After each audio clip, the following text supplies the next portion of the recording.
Hello students, आज की video में हम लोग एक नए यूनिट का स्टार्टअप करेंगे जिसका नाम है atomic structure.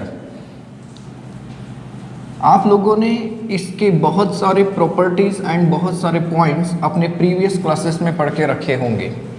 Now atomic structure obviously हमें ये बताता है कि structure of atom, and we know that कि एटम को हम लोग कैसे डिफाइन करते हैं। एटम को आप लोग कैसे डिफाइन करते हैं? The smallest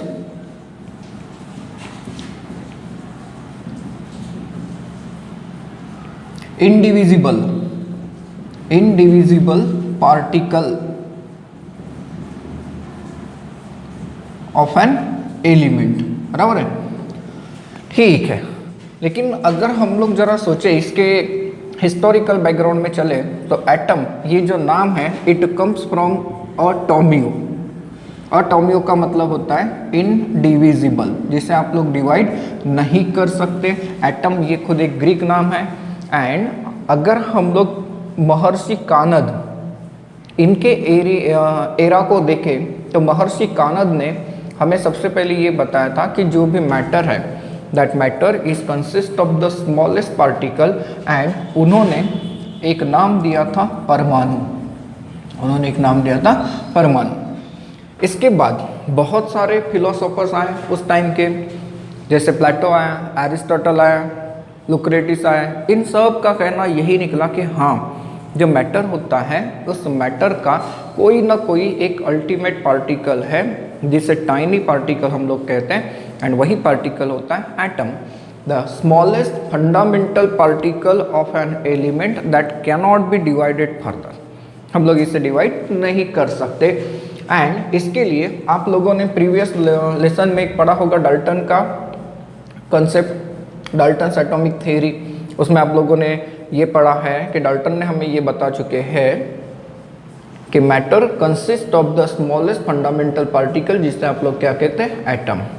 उनकी थ्योरी से हम लोगों ने law of fix mass, right, जिसे हम लोग law of conservation of mass भी कह सकते हैं, ये भी हम लोगों ने प्रूव करके दिखाया था। लेकिन जैसे जैसे हम लोग चलते हैं in the development of the science, और you can say in the development of the chemistry, तो at the end of the 19th century it was observe that कि हम लोग एटम को डिवाइड कर सकते हैं। एटम को हम लोग डिवाइड कैसे कर सकते हैं? मतलब सर एक एटम का आधा आधा नहीं, बल्कि एटम के अंदर जो पार्टिकल्स हैं उन्हें आइडेंटिफाई करके।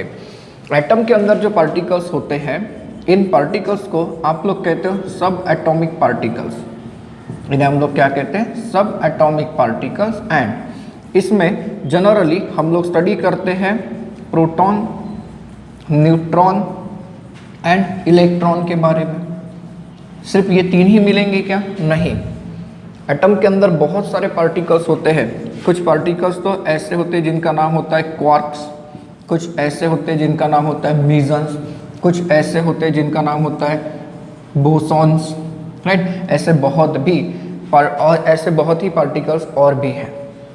तो ये सब एटॉमिक पार्टिकल्स है। Means now we can say that कि सर एटम हाँ डिवाइड हो गया, लेकिन डिवाइड मतलब टुकड़े में नहीं, उनके अंदर के जो पार्टिकल्स हैं जिसे हम लोग सब एटॉमिक पार्टिकल्स कहते हैं, इसकी स्टडी हम लोगों को धीरे धीरे मिलती गई। एंड देन आफ्टर हम लोग एटम कैसा होगा, एटम का स्ट्रक्चर कैसा होगा, इसके बारे में कुछ कंक्लूजन तक पहुंच सकते हैं।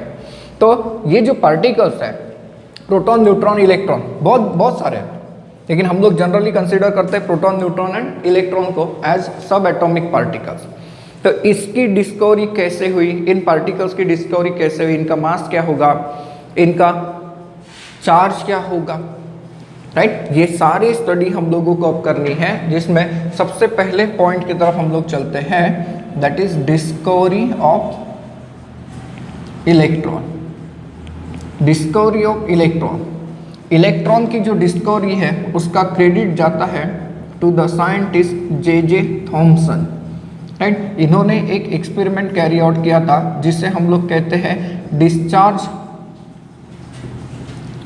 Ray tube experiment, discharge ray tube experiment.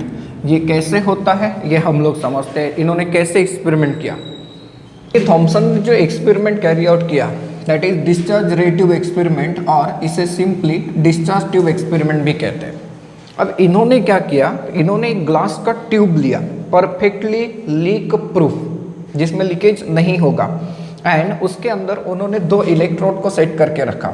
एक electrode cathode which is connected to the negative terminal, दूसरा कौन सा है anode which is connected to the positive terminal. And then after उन्होंने क्या किया कि यहाँ पर एक गैस को फिल किया, एंड उस गैस का प्रेशर काफ़ी कम रखने के लिए उन्होंने इसे वैक्यूम पंप से कनेक्ट किया। वैक्यूम पंप क्या करेगा, यहाँ पर अगर गैस है तो उससे बहुत सारी गैस खींच लेगा, जिसके कारण यहाँ पर गैस का प्रेशर काफ़ी कम रहेगा, नियर अबाउट 10⁻⁻2 से लेके 10⁻⁻3 mm का प्रेशर, काफ़ी कम प्रेशर है। एंड देन आफ्टर उन्होंने क्या किया, हाई वोल्टेज इलेक्ट्रिक करंट इसके अंदर पास किया। जब high voltage electric current near about 5000 से लेके 10,000 वोल्ट का करंट, दे ऑब्जर्व दैट कि यहाँ कैथोड से कुछ निकलता है और एनोड की तरफ जाने के बाद एनोड के पीछे जब ये जाता है और इस वॉल के ऊपर जब टकराता है तो इट प्रोड्यूसेस ग्लो, जिसे हम लोग फ्लोरोसेंस कहते हैं, मतलब चमकदार, right.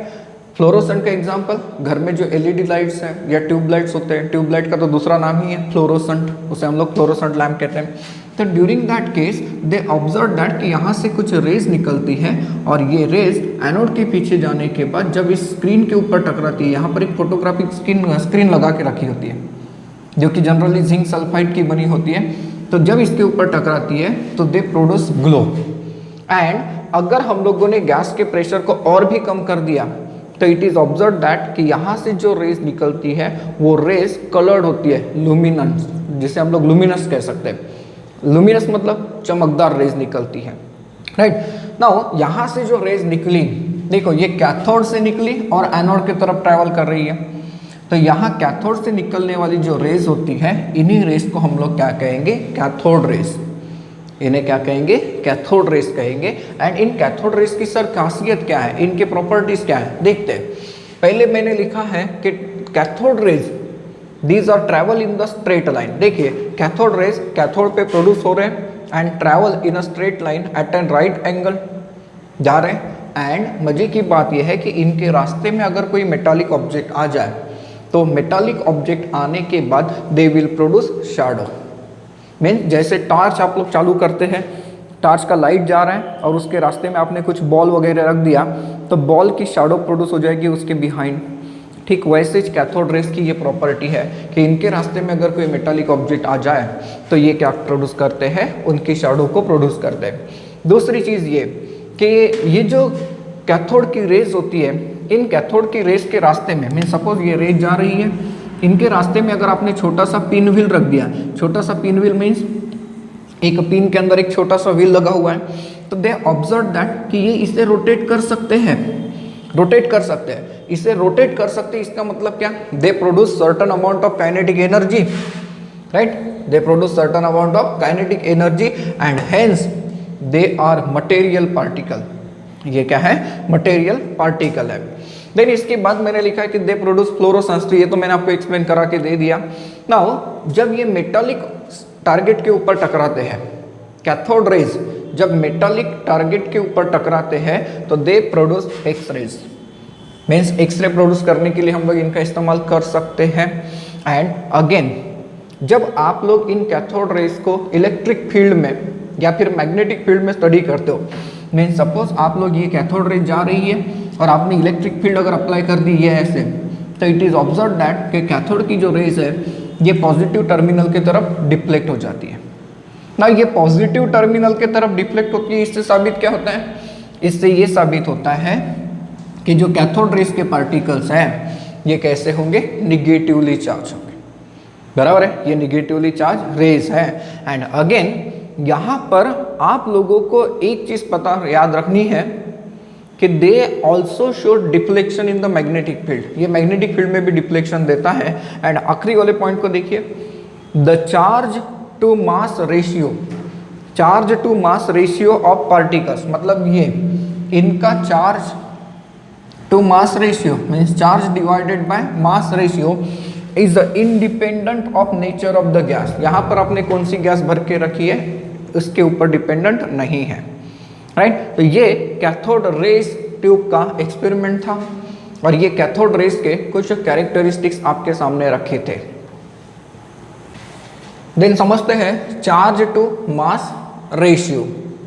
Charge to mass, charge को हम लोग रिप्रेजेंट करेंगे E से एंड मास को हम लोग रिप्रेजेंट करेंगे M से। मीन्स हमें क्या डिटरमाइन करके देना है, that is E/m, charge to mass ratio, ठीक है। Now charge to mass ratio निकालने के लिए थॉमसन ने ये जो डिस्चार्ज ट्यूब का एक्सपेरिमेंट है ये एक specially designed cathode ray tube में कैरी आउट किया and it involves the application of electric as well as magnetic field.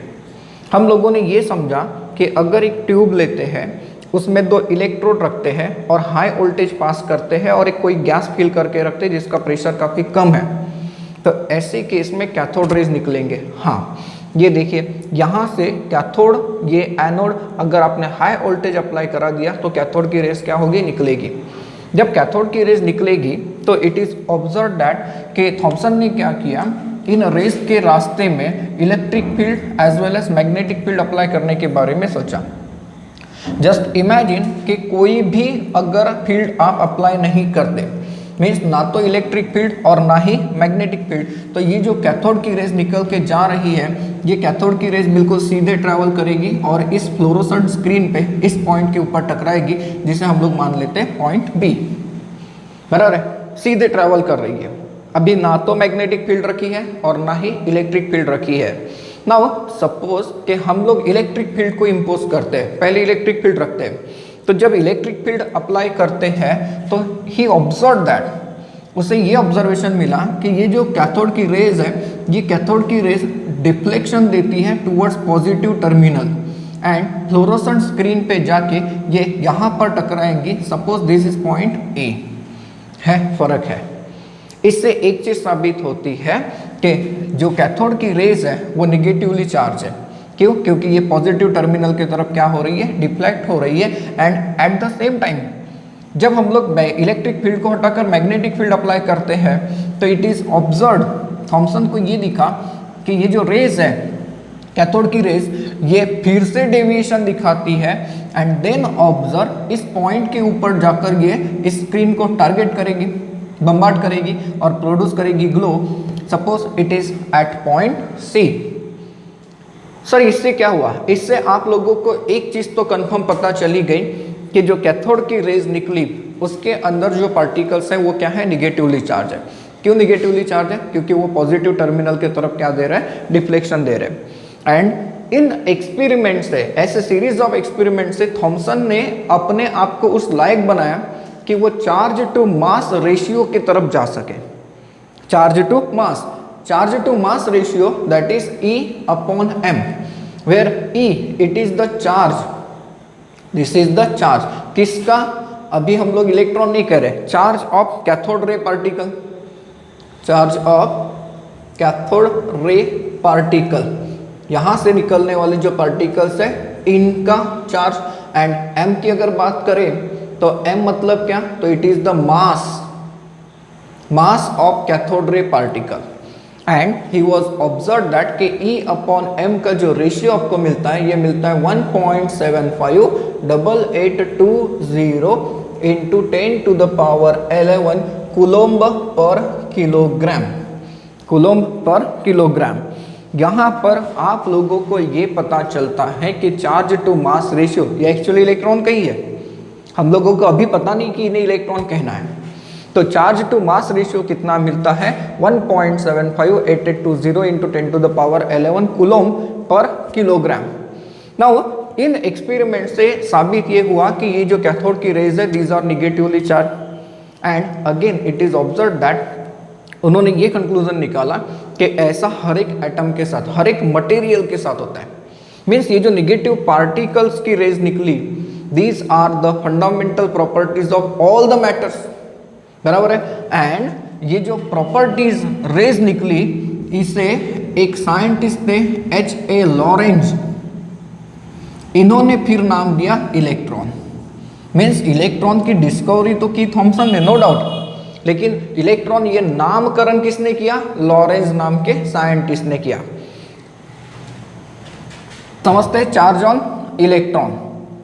Charge on electron it was find by the scientist Millikan and इन्होंने जो experiment carry out किया था उस experiment का नाम होता है oil drop experiment. Right, oil drop experiment करके मिलिकन भाई साहब ने इलेक्ट्रॉन के ऊपर का चार्ज फाइंड आउट करके दिया था। एंड इलेक्ट्रॉन के ऊपर का जो चार्ज होता है that is charge on electron, ये होता है 1.60 22 into 10 to the power -19 coulomb.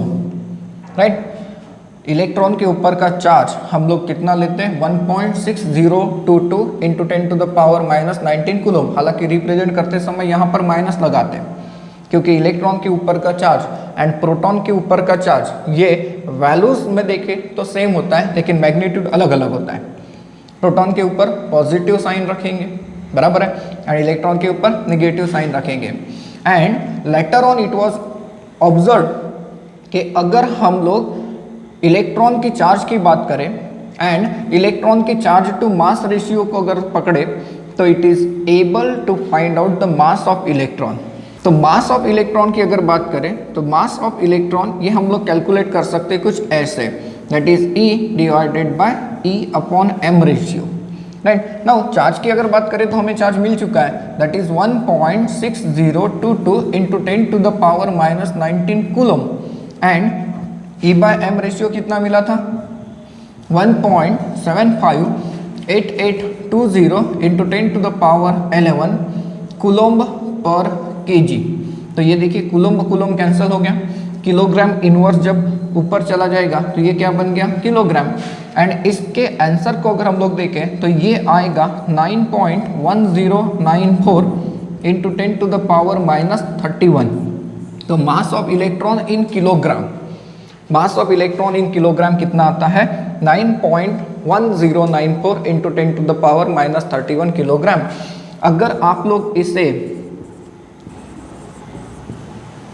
Proton के मास के साथ कंपेयर करते हैं तो it is observe that it is 1/1837 times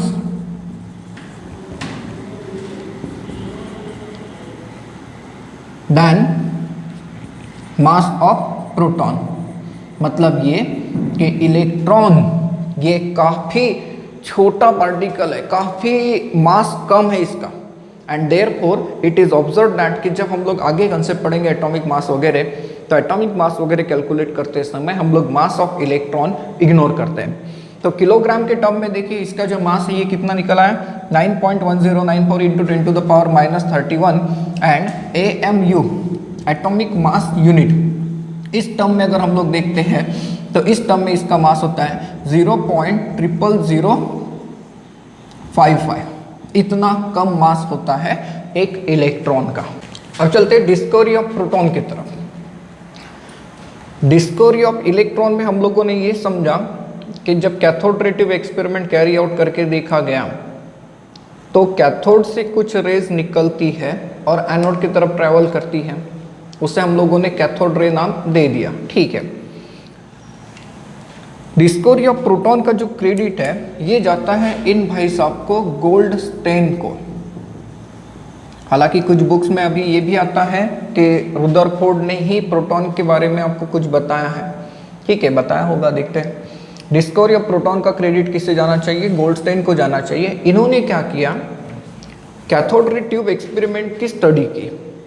cathode ray tube experiment में बताया गया कि कैथोड से रेज निकलते हैं, मीन्स निगेटिव टर्मिनल से रेज निकलते हैं और पॉजिटिव टर्मिनल की तरफ जाते हैं। तो इन्होंने सोचा कि क्या पॉजिटिव टर्मिनल से कुछ नहीं निकलेगा, और उनका ये सोचना उनके एक्सपेरिमेंट के लिए रिस्पॉन्सिबल हुआ। उन्होंने क्या किया? वही एक्सपेरिमेंट रिपीट किया, लेकिन उन्होंने जो कैथोड है उस कैथोड को डिस्क के रूप में नहीं लिया। डिस्क मतलब कंटिन्यूअस प्लेट नहीं लिया, बल्कि जालीदार कैथोड लिया। जालीदार, जिसे हम लोग कहते हैं परफोरेटेड। क्या कहते हैं? परफोरेटेड मीन्स छोटे छोटे होल्स इसके अंदर हैं। और ऑब्जर्व किया कि अगर आपने गैस के प्रेशर को काफी कम नहीं रखा, थॉमसन के एक्सपेरिमेंट में गैस का प्रेशर काफी कम था, यहाँ पर काफी कम प्रेशर नहीं रखा एंड देन उसके बाद उन्होंने हाई वोल्टेज अप्लाई किया। तो हाई वोल्टेज अप्लाई करने से हमें एक चीज तो पता है कि कैथोड से कुछ निकलेगा। हाँ, कैथोड की जो रेज है ये किसके तरफ जाएंगी, एनोड की तरफ, एंड एनोड के पीछे जब जाएगी तो ये इस स्क्रीन के ऊपर क्या प्रोड्यूस करेगी, ग्लो प्रोड्यूस करेगी। हम लोगों ने ये पढ़ा है। At the same time he observe that कि एनोड से भी कुछ निकलता है और एनोड से निकलने वाली जो रेज है ये सीधे ट्रैवल करती है towards the cathode and therefore इन्हें हम लोग एनोड रेज भी कहते हैं या फिर इसे हम लोग कैनल रेज भी कहते हैं। एंड ये जो कैनल की रेज है, ये कैनल की रेज जब इस कैथोड से आगे पास होती है और इस स्क्रीन के ऊपर टकराती है तो इट प्रोड्यूसेस ग्लो। सर मतलब जैसे कैथोड से कुछ रेज निकली थी, कैथोड रेज का नाम दिया था, वैसे एनोड से भी कुछ निकल रहा है, उसे हम लोग क्या नाम दे रहे हैं, कैनल रेज या फिर एनोड की रेज। हाँ, अब ये जो एनोड की रेज निकली इसकी हमें प्रॉपर्टी की स्टडी करनी पड़ेगी कि क्या इसके ऊपर चार्ज है, अगर है तो कौन सा है। तो इट इज ऑब्जर्व दैट, इनकी प्रॉपर्टीज को देखो, जो एनोड से रेज निकलती है that also travels in a straight line just like to that of the cathode rays and toward the cathode है। एनोड से निकलती है और किसके तरफ जा रही है, कैथोड की तरफ जा रही है। जब इलेक्ट्रिक फील्ड में चेक किया गया तो इट इज ऑब्जर्व दैट कि जो एनोड की रेज है, ये एनोड की रेज डिफ्लेक्शन देती है टुवर्ड्स निगेटिव टर्मिनल। देखिए, एनोड की रेज ये निगेटिव टर्मिनल की तरफ अगर डिफ्लेक्शन देती है तो इससे साबित होता है कि एनोड की रेज के ऊपर क्या होगा, पॉजिटिव चार्ज होगा। एट द सेम टाइम जब मैग्नेटिक फील्ड अप्लाई करके देखते हैं तब भी हमें डेविएशन मिलता है, लेकिन डेविएशन अपोजिट साइड में मिलता है as compare to that of cathode. बराबर है, कैथोड की रेस का भी डेविएशन हम लोगों ने देखा है, तो एनोड की रेस का भी डेविएशन है लेकिन उसके अपोजिट साइड में होगा। And it is observe that number 4 में मैंने लिखा है कि they produce fluorescence on zinc sulphide screen, तो ये देखिए है ही है, राइट। एंड सबसे आखिरी वाला पॉइंट जो कि दोनों के बीच का डिफरेंस है, यहां पर मैंने लिखा है the charge to mass ratio of particle, मतलब एनोड रेस के particle depend on the gas in the discharge tube, right. यहाँ पे कौन सी गैस लेते हैं इसके ऊपर डिपेंडेंट है, लेकिन कैथोड रे ट्यूब एक्सपेरिमेंट जब हमने थॉमसन के केस में पढ़ा था तब हम लोगों ने पढ़ा था कि चार्ज टू मास रेशियो जो होता है it was independent of the nature of the gas, है, दोनों में फर्क है। तो ये हो गई डिस्कवरी किसकी, प्रोटॉन की। अब चलते हैं डिस्कवरी ऑफ न्यूट्रॉन की तरफ। हम लोगों ने दो चार्ज पार्टिकल को ढूंढ लिया, एक इलेक्ट्रॉन एक proton. In the year of 1920 Rutherford भाई साहब, इन रुदरफोर्ड ने एक कंसेप्ट रख के गए कि जैसे पॉजिटिवली चार्ज पार्टिकल हो सकता है, मैटर के अंदर पॉजिटिवली चार्ज पार्टिकल है, मैटर के अंदर निगेटिवली चार्ज पार्टिकल है, तो उन्होंने जस्ट एक हाइपोथेसिस रख दिया कि मैटर के अंदर न्यूट्रल रेज भी होंगे। एंड ये जो न्यूट्रल पार्टिकल होते हैं, इन न्यूट्रल पार्टिकल को उन्होंने बढ़िया सा नाम भी देके रखा था न्यूट्रॉन। हालांकि न्यूट्रॉन की डिस्कवरी काफ़ी लेट हुई। क्यों लेट हुई? क्योंकि न्यूट्रॉन के ऊपर कोई चार्ज है ही नहीं, इलेक्ट्रिकली न्यूट्रल है, तो इसीलिए इन्हें ढूंढना काफ़ी डिफिकल्ट है। But in the year of 1934 के अराउंड, नियर अबाउट इस रेंज में, हो सकता है 32 भी हो, तो एक और साइंटिस्ट आए जिनका नाम है चैडविक। चैडविक आए और इन्होंने फाइंड आउट करके दिखाया कि हाँ, न्यूट्रल पार्टिकल भी हो सकते हैं। उन्होंने तो पहले ये सोचा कि इन्हें हम लोग गैमा रेज भी कह दें, but later on it is observe that कि वो तो एकदम न्यूट्रल है, जिसे आप लोग न्यूट्रॉन कहते हैं। लेकिन कैसे फाइंड आउट किया? इन्होंने अपने एक्सपेरिमेंट में क्या किया, जो लाइटर एलिमेंट्स है, जैसे कि मान लीजिए बेरिलियम होगा या फिर बोरॉन होगा, इनको उन्होंने अल्फा पार्टिकल के साथ बम्बार्ड कराया। बम्बार्ड कराना मतलब अल्फा पार्टिकल इनके ऊपर पास किए, एंड अल्फा पार्टिकल जब इनके ऊपर पास किए तो इट वाज ऑब्जर्व दैट कि एक नया एलिमेंट तो मिलता है ट्रांसम्यूटेशन के कारण, लेकिन एक हाईली पेनिट्रेटिंग मतलब जो न्यूट्रॉन्स है इनका पेनिट्रेशन पावर काफ़ी ज़्यादा होता है। तो highly penetrating neutral radiation also evolve. कैसे? देखो, सपोज हम लोग बोरॉन की बात करते हैं तो इसका एटॉमिक नंबर होता है 5, एंड इसका मास होता है 11, राइट। इसे जब अल्फा पार्टिकल के साथ बम्बार्ड करते हैं तो अल्फा पार्टिकल का एटॉमिक नंबर होता है 2 एंड इसका मास होता है 4। मीन्स अल्फा पार्टिकल को अगर आप लोग देखें तो alpha particle is nothing but the helium particle है। It is nothing but the helium particle, क्योंकि हीलियम के एटम्स की ये प्रॉपर्टी है। तो इट इज ऑब्जर्व दैट कि ड्यूरिंग दैट केस आप लोगों को मिलता है ऐसा एलिमेंट नाइट्रोजन 7 एंड यहाँ पर होता है इसका मास 14। अब यहाँ देखो इन दोनों का तो सम हो गया, लेकिन सर यहाँ पर 15 आना चाहिए था, 14 आया, मतलब कुछ बचा हुआ है। हाँ, यहाँ पर कुछ बचा हुआ है जिसका मास है 1 लेकिन चार्ज है 0 एंड इसी को हम लोग कहते हैं न्यूट्रॉन। क्या कहते हैं इसे? हम लोग न्यूट्रॉन कहते हैं। सिमिलरली अगर आप लोग बेरिलियम के बारे में सोचे तो बेरिलियम का ये एटॉमिक नंबर है 4 एंड इसका एटॉमिक मास नंबर है 9। इसके ऊपर जब अल्फा पार्टिकल को हम लोग बम्बार्ड करते हैं, अब मैं ऐसे लिख देता हूँ, तो during that case it is observe that कि हमें जो एलिमेंट मिलता है उसका एटॉमिक नंबर हो जाता है 6 और 6 पे कौन प्रेजेंट होता है? कार्बन एंड मास मिलता है 12। फिर से एक मास क्या हो गया? रिलीज हो गया and it is nothing but the neutron. तो न्यूट्रॉन की भी डिस्कवरी हुई लेकिन थोड़ी सी लेट हुई और किसने डिस्कवर कर दिया? चैडविक ने। तो इस तरीके से हम लोगों ने जो सब एटॉमिक पार्टिकल्स है that is proton, neutron and electron, इन्हें क्या कर दिया? फाइंड आउट कर दिया।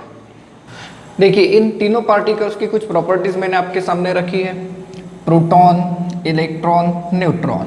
अगर रिप्रेजेंटेशन को देखें तो प्रोटॉन को ऐसे रिप्रेजेंट करते हैं। प्रोटॉन मतलब क्या? It is nothing but the hydrogen atom. हाँ, हाइड्रोजन एटम निकल के आ गया। इलेक्ट्रॉन को ऐसे रिप्रेजेंट करते हैं, न्यूट्रॉन को तो हम लोगों ने देखा ही अभी अभी। मास, एटॉमिक मास यूनिट में अगर हम लोग देखें तो प्रोटॉन का मास होता है 1.0073, लेकिन ग्राम में अगर देखें तो ये होता है 1.672 इंटू 10 टू द पावर -24 ग्राम। देखो किलोग्राम में करने जाए तो क्या हो जाएगा? It should be divided by again 1000। Electron का अगर हम लोग प्रोटॉन की बात करते हैं, पूरे कंप्लीट प्रोटॉन को देखें तो इसका जो चार्ज है यूनिट पॉजिटिव मानते हैं। यूनिट पॉजिटिव +1 का चार्ज किसे दे देते हैं? प्रोटॉन को देते हैं। एक्चुअली ये क्या है? तो 1.6022, जिसे राउंड अप करके 1.60 लिखा है। 1.60 into 10 to the power -19 coulomb. Electron के ऊपर भी उतना ही चार्ज है लेकिन अपोजिट है। देखिए है अपोजिट। इलेक्ट्रॉन की अगर बात करें तो मास कितना है? 0.00055। ग्राम में देखें तो 9.10, कई सारे बुक में 9.108 भी मिल जाएगा। 9.109 into 10 to the power -28 gram. Unit charge रखा है -1 का। न्यूट्रॉन की बात करें तो न्यूट्रॉन का मास है 1.0078 AMU एंड अगर ग्राम में देखें तो 1.674 इंटू 10 टू द पावर -24। मतलब ये कि न्यूट्रॉन जो पार्टिकल है ये इन तीनों में कैसा है? तो इट इज हेवीएस्ट पार्टिकल। और ये तीनों के तीनों कहाँ पर प्रेजेंट होते हैं? एटम के अंदर।